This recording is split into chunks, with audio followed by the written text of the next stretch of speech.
a draw. Judith, your thoughts on this first game of the rapid tiebreaks of today, and what do you think we can expect for the next game where Yakubboev is in a must-win situation while the other match is still wide open? Well, I think Sindarov is not a player who is going to be going for a draw that much. Of course, if he has the concrete opportunity, he does, but he's a healthy, good player with great self-confidence as well. At the same time, he's professional, so he knows that a draw secures him already a spot in the candidates and playing for the title. So, I don't know, but Nodirbek for sure, he has to be coming up with something very special. This day didn't start. It is Queen e6. So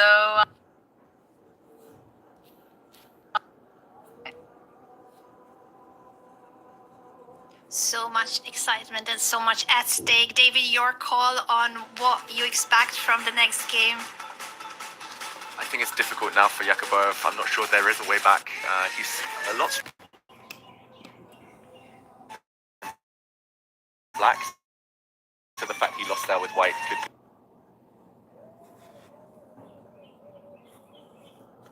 be a blow. Also the fact they have the same coach. I don't think that coach will want to take sides. So who's he going to talk to? Who's he going to rely upon to strike back? I think Wei Yi on the other semi-final, maybe I'm surprised that he didn't play on longer, that he didn't try and push hard. I wonder what's going to happen there. It just feels like they're so evenly matched and a lot of mutual respect. So I think the other one's still 50-50, but Sindarov almost there now. Price at stake. We will be back in a moment. See you very shortly.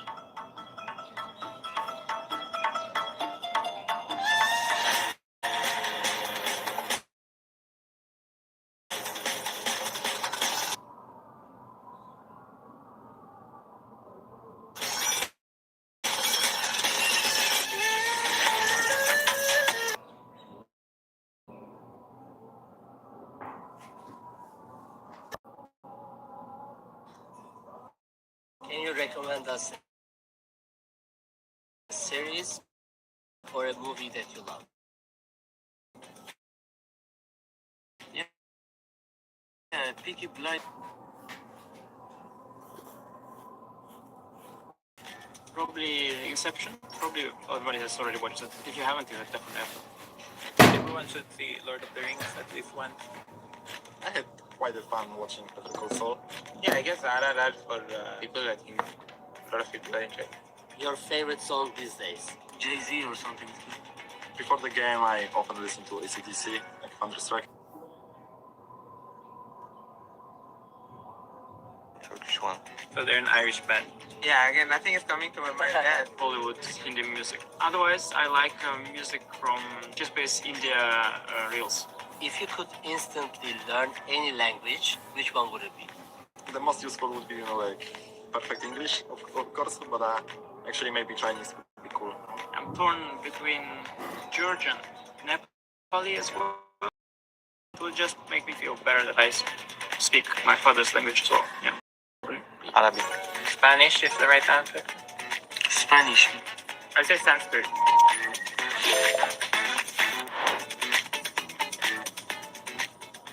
You're a ChatGPT user, right? Sometimes, yeah. I mean, it's I generally prefer it to Googling these days. Well, to make things a little more interesting, you've been playing chess for a lot longer than ChatGPT's been around. We're going to have you play blindfolded if you don't mind. Sure. And we'll just have you spin in your chair and we'll make the moves on your behalf. So good luck. I'll play H4. Love it.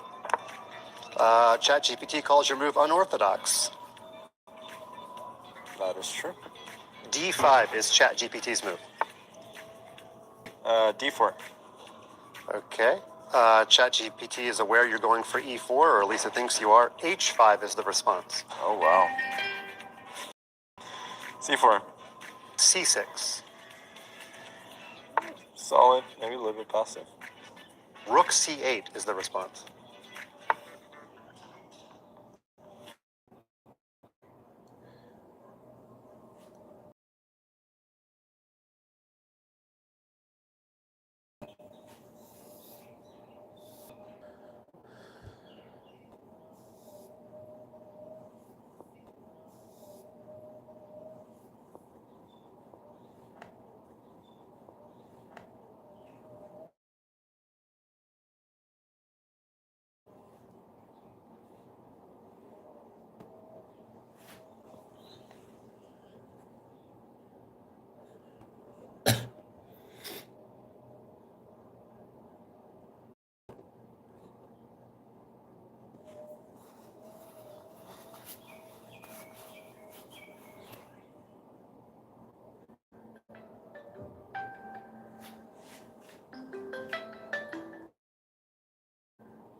들어가면서. 응. 응. 그렇지. 내려. 뭐 아치게.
Drive the game, steer the game into simplifying position, he's going to do that.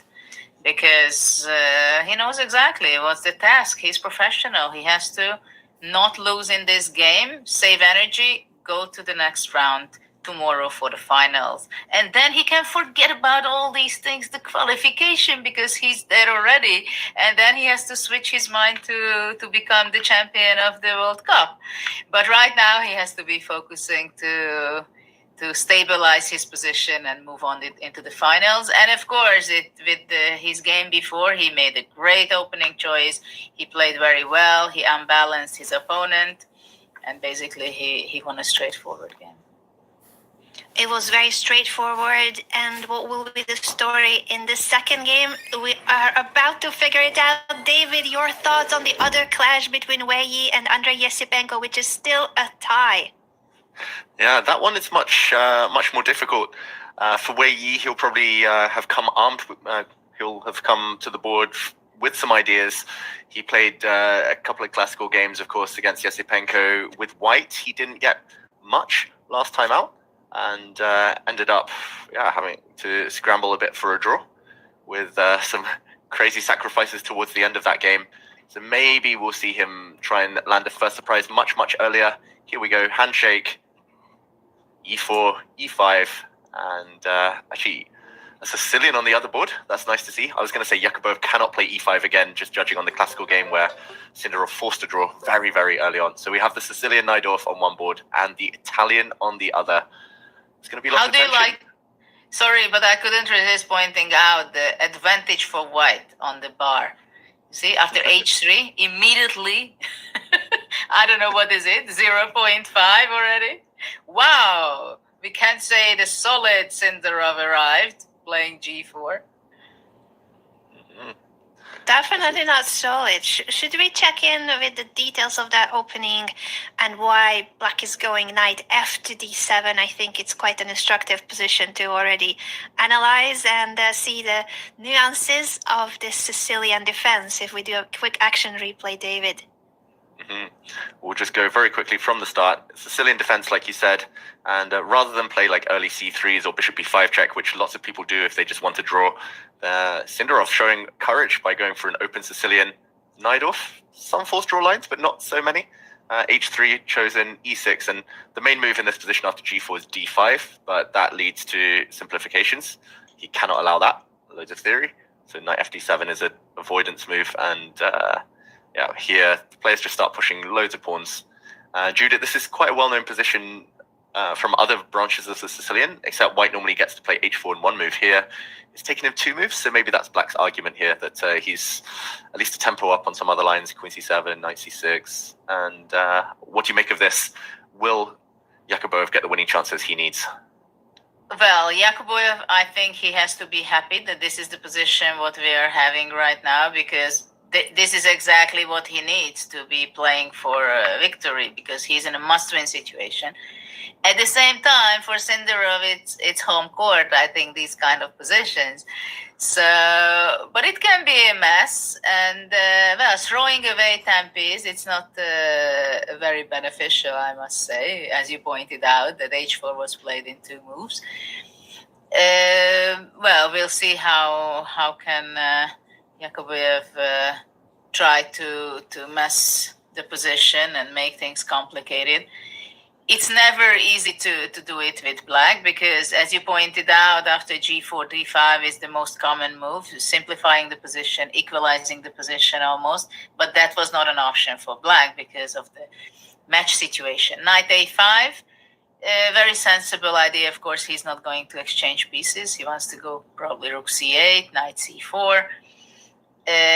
He has to come up with some interesting and complicated plans. Also, knight b6, the other knight can support knight c4. So I'm expecting a big fight in this game. Good news for us, Anna, as well as good news for Yakubboev, who actually gets up from the board. He's trying to exert some psychological dominance, showing how confident he is here with black. He forgot to bring the bottles of water to the board. They're so small. The water bottles at this event are tiny. We have seen players gathering an army of mineral water because you need it. These are long fights, and yes, I think he's got the position that he needs for this must-win situation. Yakubboev needs to win this game with the black pieces to stay in the semifinal tiebreaks. Otherwise, he is going to be the one that will play for the third or fourth place, while Sindarov will make it to the finals. Shall we check in with the other game as well and how the opening evolved in the match between Wei Yi and Esipenko? Let's do that. And you're right, Anna, that he did just go off to get some water. He's back at the board now. Yakubboev on the other clash. Okay, all pieces still on the board. It was the Italian. We probably won't go back from the start. It's not too much has happened. Both players just maneuvering nicely. And now Wei Yi spending a bit of time. He's definitely been the slower of the two in the classical and in the rapid so far. But maybe debating whether to go rook e1, knight f1, whether he needs h3 with white, whether he's going to play knight c4. This is the type of position, Judith, where probably there's no right or wrong answer.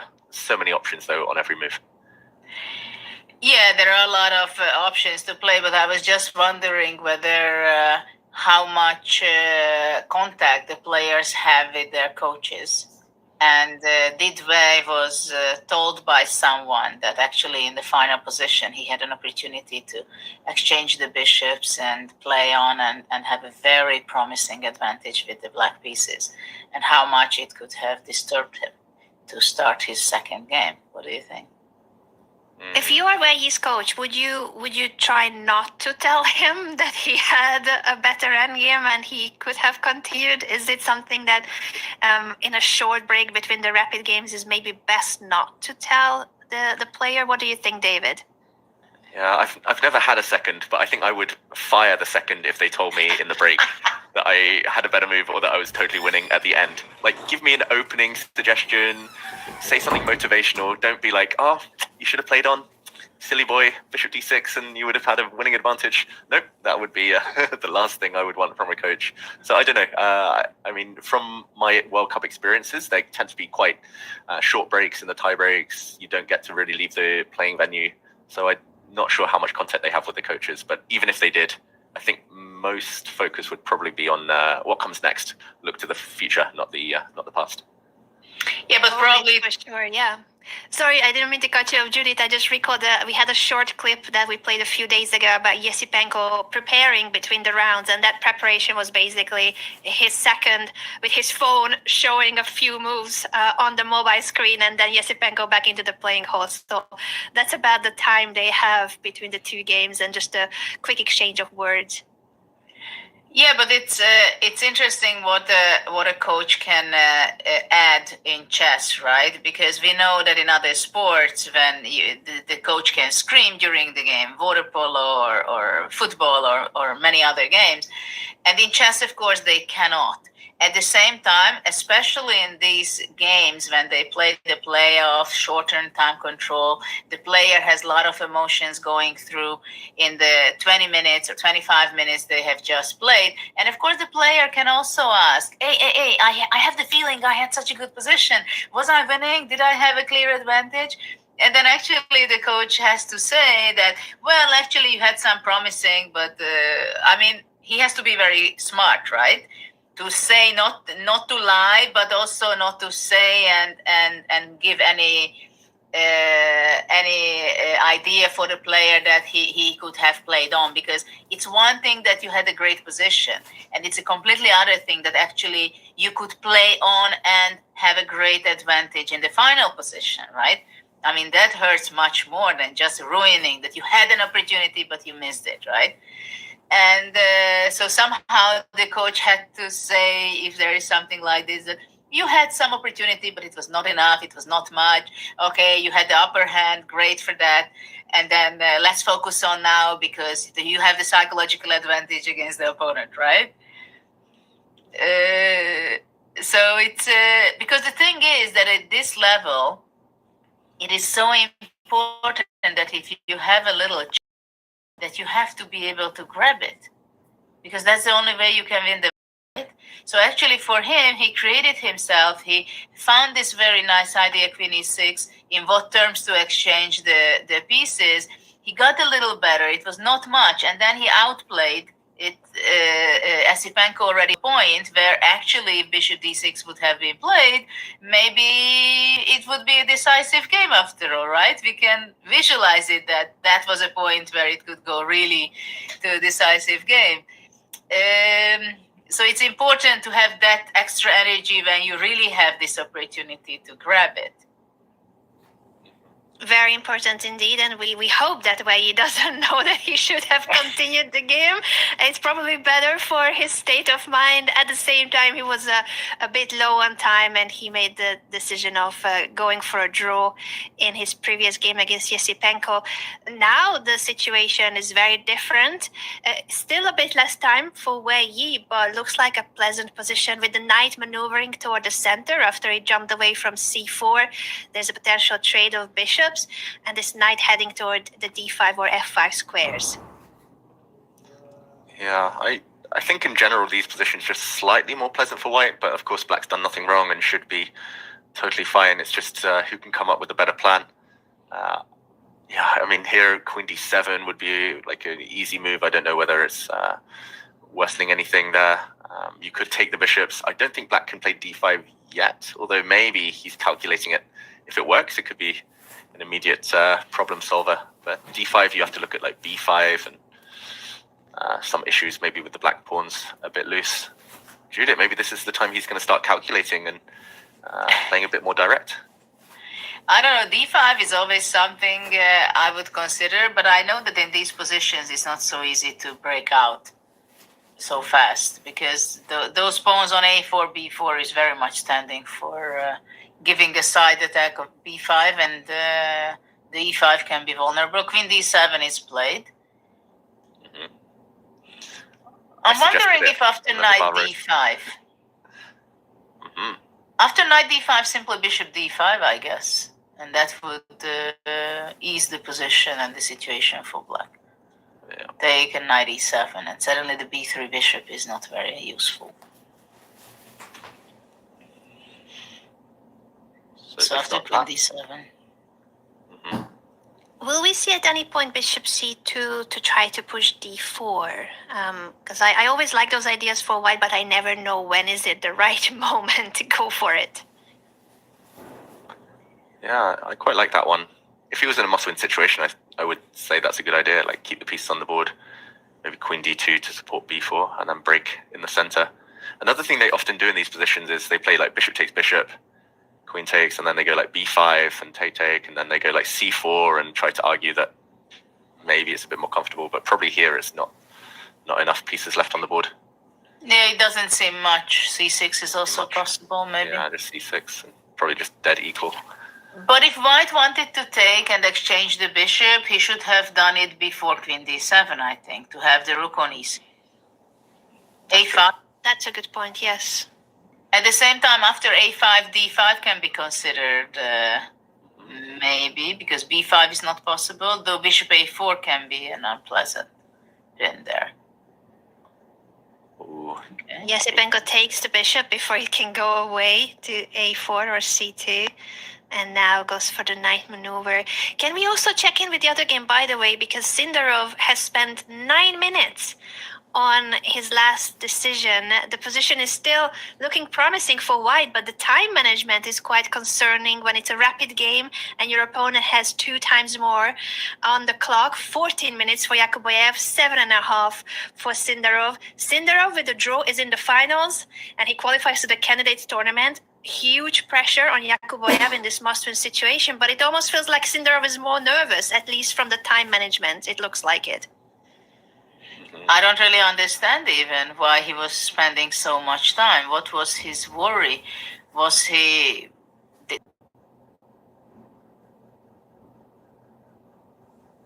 moment to decide?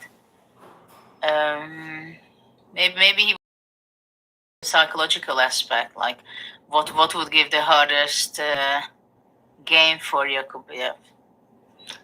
He's probably wondering why he spent 9 minutes thinking, oh, I should have played the bishop b5 check Sicilian. Oh, I should have d3 Sicilian. He seemed very nervous. I think his body language, Sindarov, he only needs a draw, but that's when you feel it. You're so close to getting what you want that it starts hitting you and can make you really nervous that you're about to qualify to the candidates tournament and make it to the finals. Queen to c7, according to the computer, is not the best move for black. Yes, because I believe that when you keep your queen on d8, the main sense of it to play rook c8. And after rook c8, you have a very strong threat of rook c3. And of course, if you even get the central pawn for black on e4, it's definitely a great sacrifice. But in many cases, it happens. It's just you can sacrifice, and it's ruining the structure so much of white. So queen c7, f5, immediate hit against the e6 pawn, and now black has to make some decisions. Whether is he going to push e5 or I don't even know what else can he do. I believe it's almost a must to play e5 because, for example, if knight c4, then I think white just simply takes bishop c4, queen c4, f takes e6, takes maybe queen g4. But also even queen e2 or something. Maybe you can even simplify that way. But queen g4, I wouldn't mind that much. I mean, the king is very vulnerable there on e8 also. Sometimes g6. And if the knight has to move to f5, to c5, it's not going to jump to e5 so easily after that. Queen's almost trapped. It's not really fun for black. I think I know what he was calculating, by the way. Both players maybe, but especially Sindarov. When he spent 9 minutes, I think he was looking at rook c8, f5, and he was trying to work out whether this was something he should go for with white. Because after e5, maybe knight e6 is the type of scary move you might consider, like this type of variation. And okay, Eval Bar isn't sure, but I think he. I thought you wanted to really take forcing. back on e6 after knight e6 fe. Just fe. All this. All this. But no, it's not good because I don't have queen h5, g6, knight c5 simply. Yeah. But yeah, maybe he was looking at some forcing lines. But rook c8 is such a more natural way to try and, especially if you need to win, like to try and take the knight, like queen c7 and then to stop. That's odd from Yakubboev. I should mention Yakubboev, like he's an e5 player for most of his career, like in the last few years, especially with black. So the fact he's playing a Sicilian Najdorf in a must-win situation means he's maybe less comfortable. He certainly seems to be less comfortable. Both players are very nervous for obvious reasons. And in the other match, by the way, if we check in, there's also some progress in the game between Wei Yi and Andrey Esipenko. And things are clarifying a bit more after the trades that happened with an open d-file now for white's rook. Well, at first glance, it seems to be a very nice position for white. At the same time, it's symmetrical. The e4 pawn is also kind of something that white has to look after and defend it. So, well, now rook d8 would be a blunder, right? Is it black to move? Yeah, it's black. Yakubboev, by the way, took on f5. He didn't push e5. He takes on f5. My God. That's very concerning. That cannot really be a good move, can it? Well, I don't know. I can say that maybe this is one of the moves. It shows that he's not a Sicilian player. Yeah. I think that's a good point, Judith. Another move that a Sicilian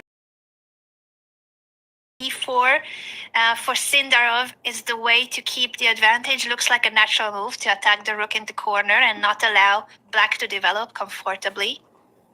And it's not only that, but the problem is maybe after bishop d4, if black has to play knight e5 or rook g8, that white goes knight e3 and transfers his knight occupying the d5 essential square, which is always a problem after the e6 pawn is moved away, either capturing on f5 or pushing e5.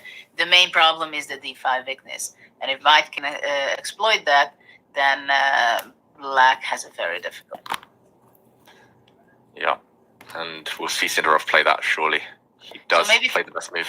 Maybe for Sindarov, it was a good investment spending their 9 minutes. It pays off. Yeah. It is definitely working out for him, and he's now making his moves a lot faster and a lot more confidently after having calculated a lot of these positions. It looks very promising for Sindarov, who only needs a draw, by the way. Just a quick reminder to everyone, Sindarov only needs a draw to qualify to the finals and to qualify to the candidates tournament, while Wei Yi and Esipenko, that match is still wide open. Whoever wins this game is advancing to the finals and qualifies to the candidates tournament. In case of a draw in the Wei Yi Esipenko match, we're gonna see more rapid games and potentially blitz as well. Well, I can't say I would do much money on Yakubboev, to tell you the truth. Also, looking at the body language, it doesn't help me to put a lot of money on him. Not only the position. Though the other game, it's very interesting. Why did black play king f8? Because rook d8 was not immediately because of exchange and knight e5, the tactic. So the e7 square has to be protected, right? At the same time, it's very rare that I would see a move like king f8. Did you see anything similar, David or Anna, in such a structure? Good point. And can we show the tactic real quick, because it's so beautiful, the one that Judith highlighted, and so instructive. Looks very natural to bring the rook to the open file, immediately wanting to trade, but it would have fallen due to this tactical pattern. So pretty, the deflection. The knight from g6 is the one guarding the pawn on e5, but it's also the one that's protecting the e7 square, and this knight fork will win the queen at the end of the line. Beautiful tactics, and that's why king f8 is so strong. It brings the king closer, guarding the e7 square, but unusual. You are right, Judith. It's not something that we see often when there's still so many pieces on the board. This is not an endgame yet.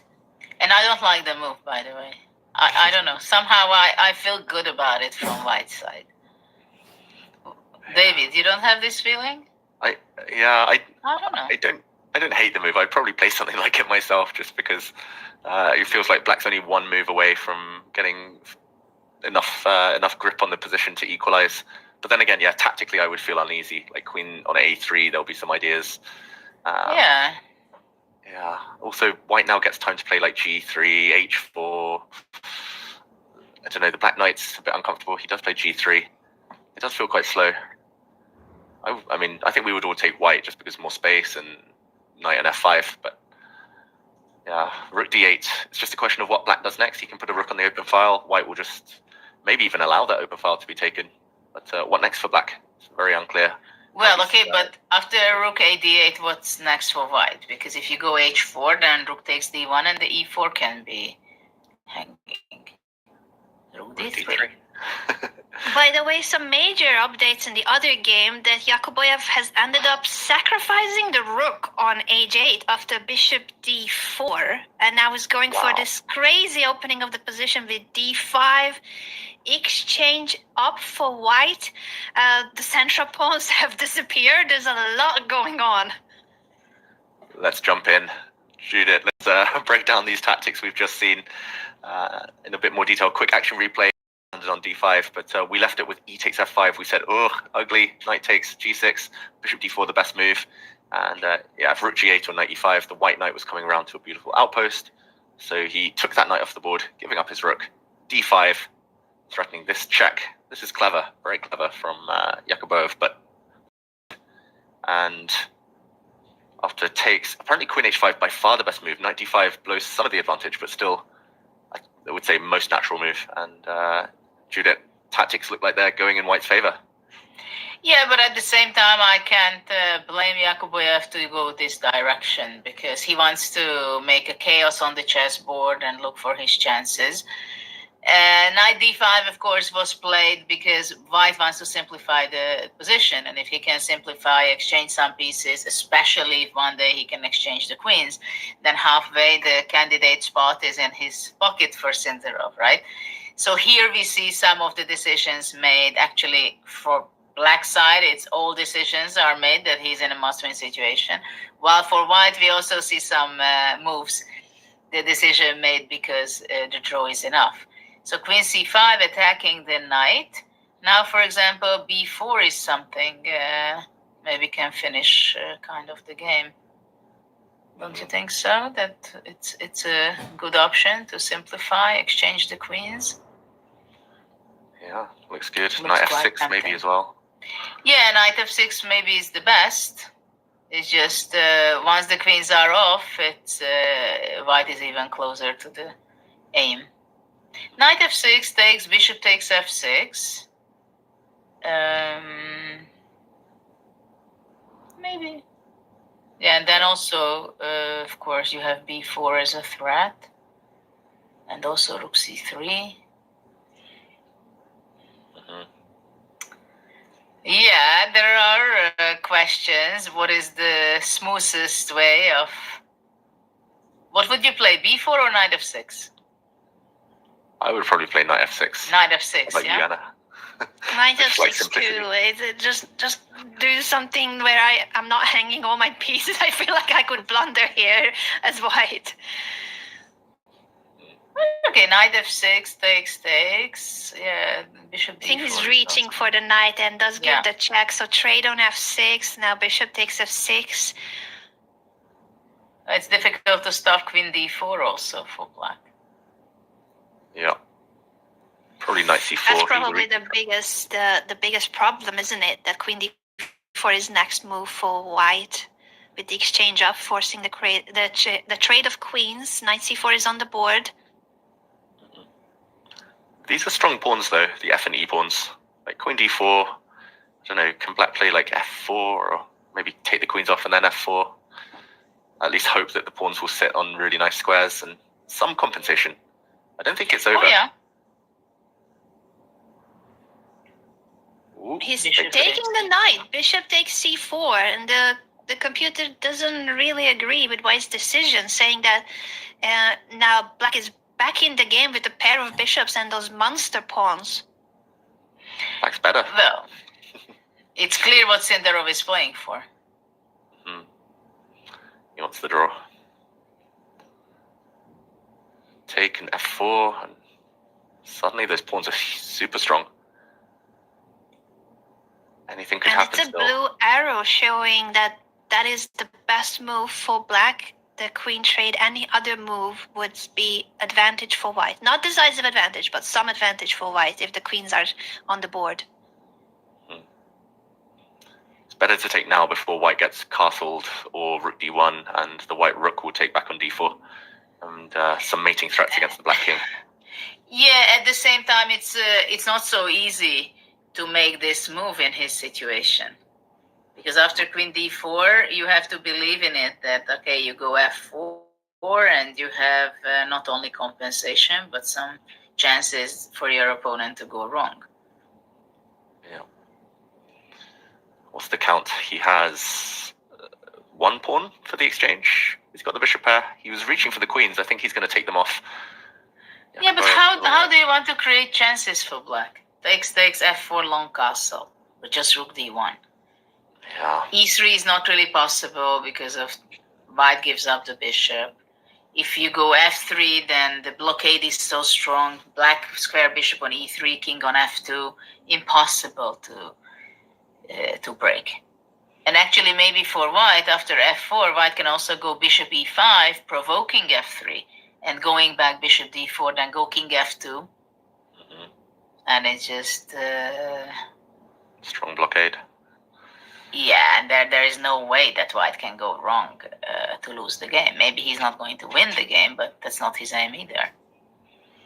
Yeah, maybe black should be putting like the king on take, put the king on e6, put the bishop on d5, do a Wei Yi, put the rook on b8, remind white's bishop that it's got duties on the b file, backward pawn. And from there, it's unclear what white's plan is. Then black can start to build bishop d6, f4, maybe something like this. So you want to say king d7 now? Yeah, I've changed my mind. You convinced me with f4. Maybe it's too early to push and get blockaded. I'll still probably get blockaded, but just with an active king at least. Yeah. I like your idea. Yeah, that king maneuver is very useful, and you can push later too. I think that's what Yakubboev might try, to keep things flexible, and he needs to try to win this game with an exchange down, a bishop and a pawn to compensate for the rook. Both players are so nervous. You can see them fidgeting, moving around a lot. There's just an atmosphere of high stakes, huge pressure, big tension in this game. And king to d7 is on the board, the king maneuver. Great move. Yeah, I've played both of them over the board. I think they're fidgeters in general, so we shouldn't read too much into it. I've played Yakubboev in classical, and he was fidgeting from move one, so I think his default setting. But obviously, the stakes being high, biggest day of their lives, everything probably increases the likelihood that they're going to get nervous, going to make mistakes. But so far, he's fought well. I think a great practical idea to sacrifice that exchange on h8. And there we go. He's walking around again, trying to release the tension. I think he has no other. It's just that it looks like Yakubboev does like to stand up from here and there to release the tension, try to be less nervous. While for Sindarov, is fidgeting a lot and he's moving a lot in his chair. Those big projectors, of course, help the players to stay in the game even when they are away from the board. Not much time left. 3 minutes for Sindarov and 5 minutes for Yakubboev. But I think it's also, for example, for me, it was helping that when there was a chaotic position, let's say, and things are unfolding very fast, to look at it from your opponent's perspective. And as he's playing with black, if he looks at the screen, he sees it from the white side. And it looks quite different from his side, from looking at it from black or white. Though I know there are some players who don't care and it doesn't give them any other perspective. Now f4 is played. But maybe it's still too early. He's sacrificing the pawn. He's giving up his c4 pawn, saying that is not something he's worried about, that the pawn would be captured. Very interesting. I might have tried to save it or protect it, or I don't know, bishop d5, rook c8, there were moves. But David, you love pawns. I know. You love pawns. You're not generous with pawns. I'm just not generous in general, but like, I guess white should take it, right? Why not? More for the b file than for the pawn itself. And that's what Sindarov is doing indeed. So it's now only a bishop against a rook, but those connected pass pawns are what black is trying to claim as compensation for the exchange down. Ooh, e3, best move. He's reaching for one of the pawns. I think he will go e3. And that's actually that. Threatening bishop g2, and that rook is almost out of squares. Look at that. Wow. Wow. But there are issues here. If you go king e6, there's ideas of Then white bishop playing e3. takes e3, yeah? Yeah. Takes, king f5, rook d7, and also grabbing the f7 pawn, right? It's a way of bailing out for Sindarov, but also, yeah, if he collects all of black's pawns, then I think all the risk of losing will suddenly disappear. This isn't easy suddenly. What to play? No, because where to go with the king? Seems there is no good spot. King c6 looks ugly. Just blocks like rook f3 maybe ideas. King e6. Very ugly. The computer says that black should allow this, that black should continue with bishop to g2 and allow the bishop takes e3 check and then step away to c6. But good luck entering that line that starts with allow the discover check and your pawn being captured. It's true that after that, the bishop and the rook will be hanging at the same time, but rook to h2? What's going on in that line? Maybe bishop f3, but maybe objectively is the best, and it's going to be a draw, but that's not. Oh, king c8, look at that. Oh, poor guy. Bishop b6. Isn't that a problem? Bishop b6, I guess you can play bishop e7, but... After bishop e7, I would go bishop e3. And then you take. Very, very clever. Well, it's not. I'm not sure it's too clever because you take and bishop c5, rook e8 check, king c7. You don't get the f pawn. Yeah, maybe it's not. Yeah.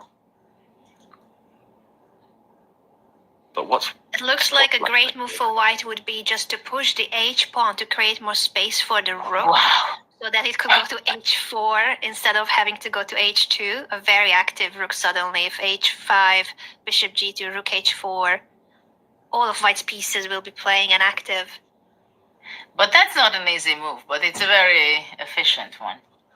And also g6 is a threat probably to open up the h5, entering with the rook to the h8 or h7. h5 is a very painful move. Yeah. If he plays h5. Is he going to find it? Is he going to find it? It looks like it's decisive advantage after h5. He deserves to be in the candidates if he plays h5. I think it's just that cooler move. And if he plays h5, he will be. Yep, he will be there. Yakubboev, I think he just rushed it. He rushed it. He needed his rook in the game somehow. One extra tempo in all of these variations, like rook on e8 now, and black would be probably just winning. Yeah, it's only one piece. Ooh, bishop Bishop e5. to e5 by Sindarov. Still a good move, but not an immediate knockout with the rook coming into the game, which would have been h5, rook h4. And in the other game, we see a knight jump to d5 looks a lot more level. That endgame between Wei Yi and Andrey Esipenko. But this is it. This is the match, the game that we need to focus on, because if Sindarov wins or draws, he's through to the finals and he qualifies to the candidates tournament. Yakubboev in a must-win situation, being an exchange down. But now bishop to g2. He needs to play bishop to g2 before the white pawns start being pushed on the king side and the rook can be more active with rook h4. So actually what happens on bishop g2? Rook h2, can black go f3?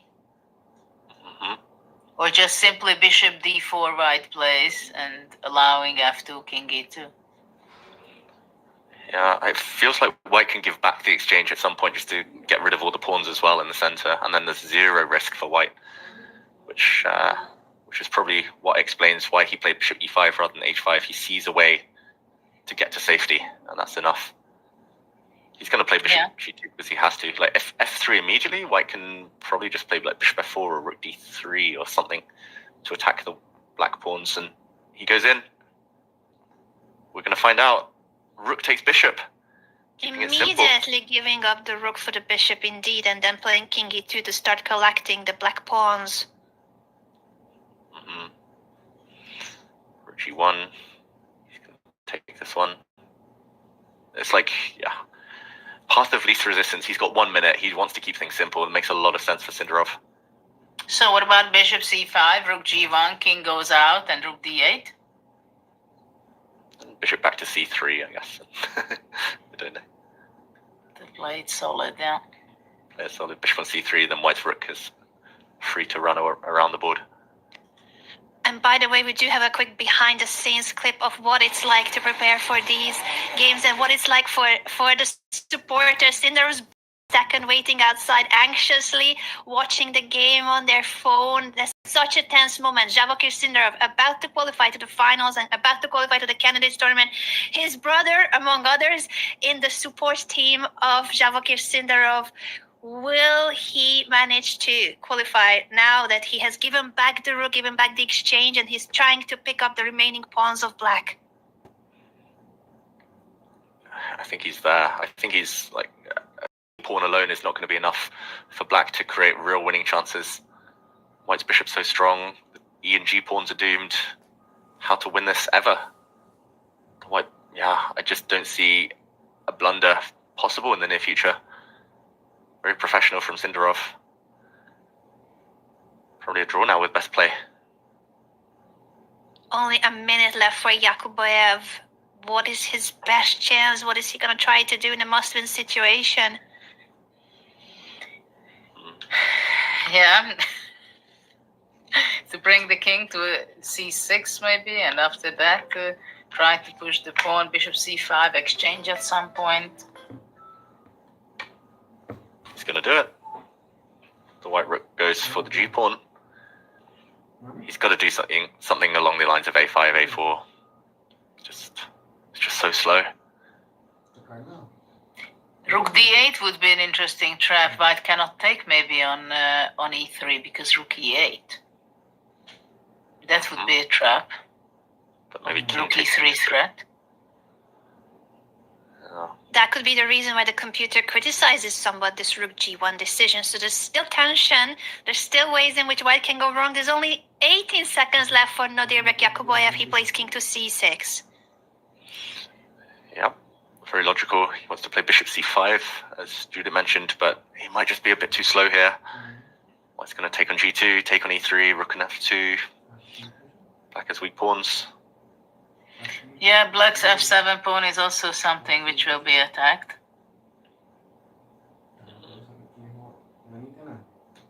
White takes on g2 first, threatening to capture now the e3 pawn as well, and then go rook f2. Ooh, rook e8. Maybe he should have taken on e3 with the king last move. Because g2 wasn't running away, but e3 is now slightly more difficult to capture. Oh, h5, g6. He just wants to trade everything. He doesn't care. All he needs is a draw. Sindarov is 1 foot in that door that qualifies him to the finals and to the candidates tournament. Yeah, g4, planning rook f4. He knows the draw is enough. The bishop's going to go back. Okay, continues for a while. Moving his rook back now. He's going to swing the other way. Yeah, because after a5, rook a1. But then bishop e5. Yakubboev with 9 seconds on the clock. He plays bishop to e7. Rook a1. Rook a1 will be Sindarov's choice, I think. And then rook a5, looking in right? that direction. Yeah.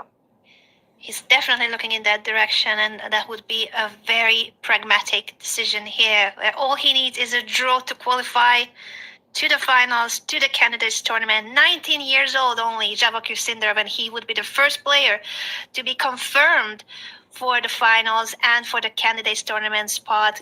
Will he play rook a1? Is he looking at anything else?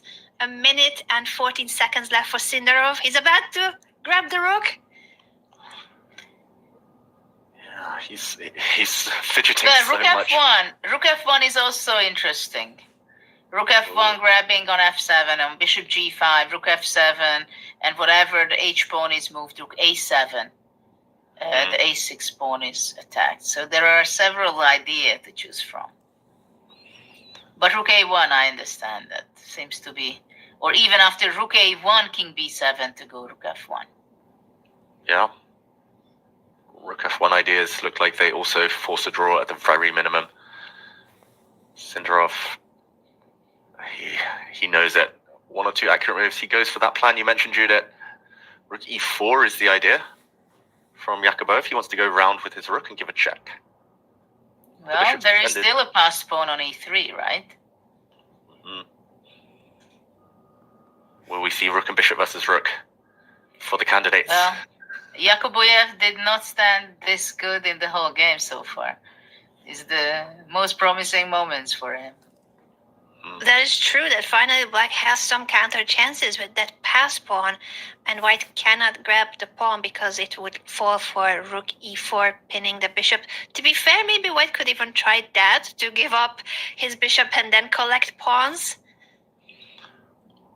Ooh, it's possible, but a bit scary with no time on the clock. He's going to take on h7. He's going to allow a check. Oh, and he's going to put his bishop back on f2. If black pushes the pawn forward now. Actually, not only covering the e1, but grabbing the pawn in the next move. That might be the accuracy he needed there. Does black have more? Does black have anything else? Rook Yeah, check. rook f2, king g3. Or king g4. Or king g4, exactly. Somehow the d4 bishop is extremely powerful in defense.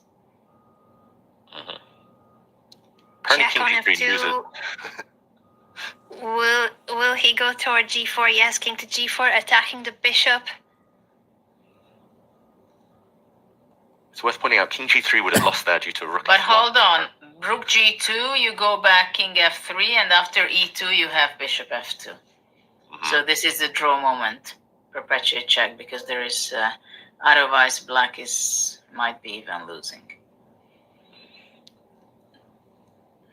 Yeah. This could be it. This could be not the end for Yakubboev. He'll still get another chance in the third place playoff, but this could be the end of this contest at least. He tries e2.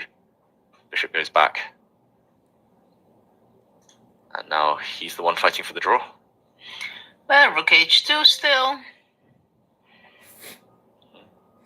Probably rook g7. Also, Wei Yi is really low on time, by the way, and he is fighting for a draw as well, because the tables have turned, and now Esipenko is putting pressure on the Chinese grandmaster in this endgame.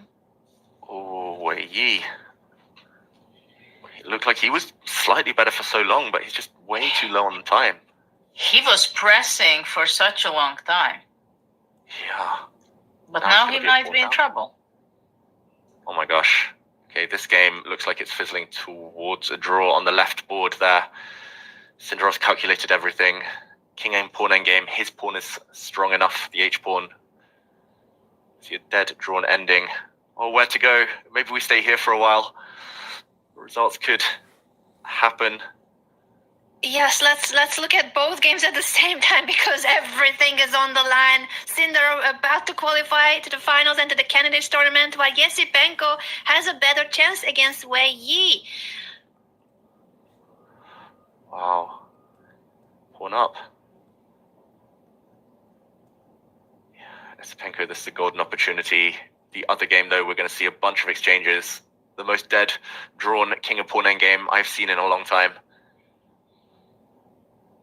And Sindarov picked up the white queen a couple of moves ago just to signal that he might have the intention of promoting his pawn if you don't want to draw. Of course, this is great news for Javokhir Sindarov.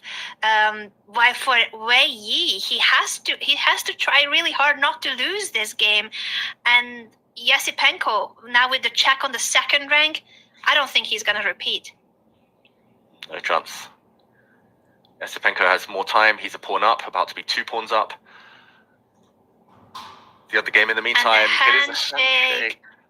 It's confirmed. Javokhir Sindarov is through to the finals of the World Cup, and he's the first player to qualify to the candidates tournament. Only 19 years old, from Uzbekistan. He makes it all the way to the finals. What a tiebreak this has been. While the other one is still going, we need to swap right now to that endgame. Is Wei Yi in trouble?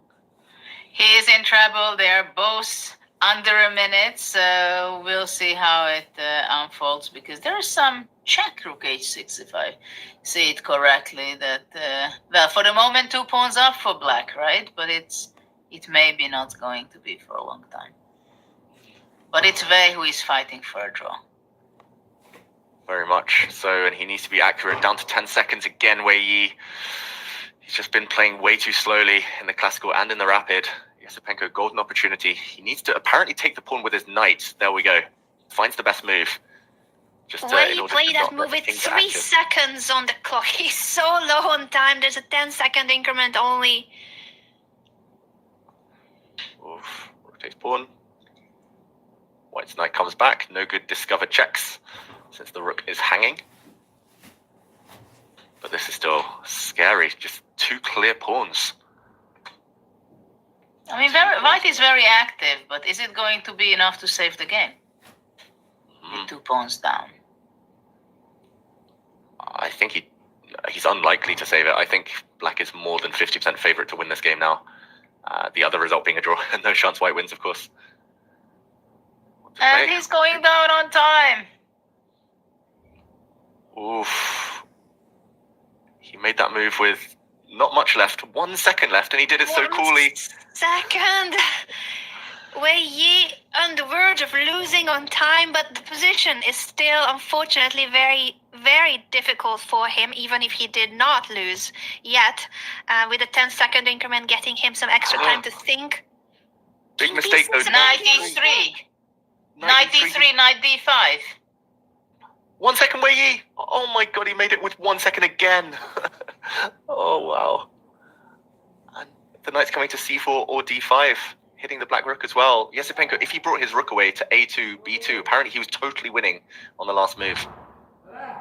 But he's hung his rook. He's hung his rook. Oh my god. My god. Andrey Esipenko in an endgame where he was pressing. He blundered his rook, and Wei Yi makes it through to the finals and qualifies to the candidates tournament. Goodness me, what we have just witnessed. David, the rook was attacked and was never moved. Backward knight moves, they trick even the best players in the world. What a crazy moment. I think Esipenko was looking at Wei Yi's clock. Wei Yi played 2-3 moves in a row with 1 second left. He knew he was winning, he knew he was 2 pawns up. And he just took his eye off the ball, or he forgot, or he panicked, whatever it was. That is one of the most costly blunders he'll ever make. And now he really needs to win the 3rd place playoff. Otherwise he'll look back on that moment, Esipenko, for the rest of his career. Wei Yi, wow. Needed a miracle there, and he got a miracle. He did get a miracle, which leads to the following results. Wei Yi not only defended that endgame, but with the rook blunder of Andrey Esipenko, now the Chinese Grandmaster is through to the finals, wins his tiebreaks, and Javokhir Sindarov also is through by drawing his game, the 2nd game, and winning the 1st rapid game. It is Javokhir Sindarov and Wei Yi in the finals, while Nodirbek Yakubboev and Andrey Esipenko will play for the 3rd place. And that 3rd place is still a qualification spot to the candidates. I do want to remind everyone that we have a sale going on before making it to the beginning of December. It's important that you get your Chess Up annual sale on if you want to save $100 on your Chess Up board.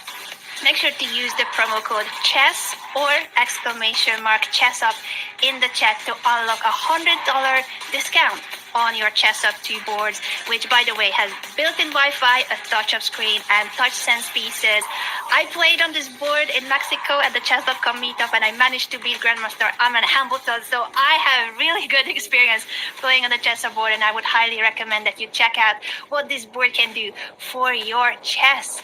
Now, when it comes to the chess in Goa, India, we have the brothers here, the Sindarov support group with Sindarov's brother, as well as the coach, the second of Sindarov, Grandmaster Madaminov.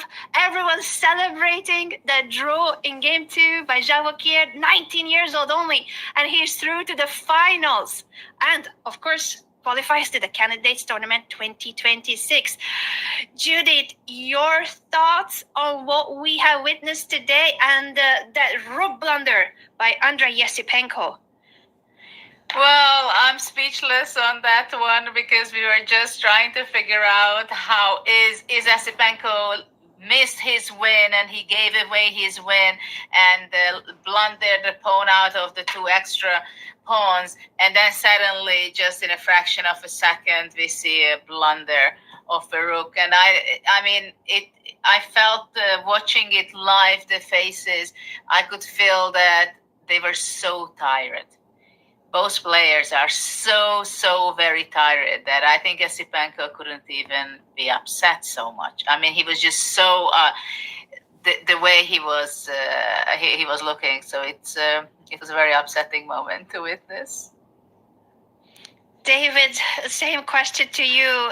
It was such a tense game, and we thought Esipenko was pushing. He had 2 extra pawns at certain moments of the end game, and then he goes wrong, and not only goes wrong to losing the advantage, but losing his rook.